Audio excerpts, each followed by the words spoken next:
முதல்ல நம்ம ரெண்டு விஷயத்தை தெரிஞ்சுக்கணும்.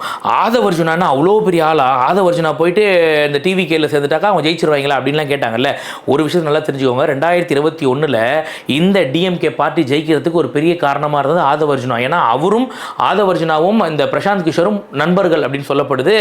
ஆதவர்ஜுனா தான் பிரசாந்த் கிஷோரை வந்து திமுக அறிமுகப்படுத்துறாரு வியூக வகுப்பாளராக இருக்கிறதுக்கு.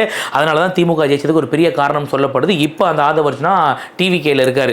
ஆதவர்ஜுனா வந்து இன்னும் பெரிய இவரா அவர்னா கிழிச்சிருவாரா அப்படின்னு கேட்டாங்களே, அவங்களுக்காக சொல்கிறேன்.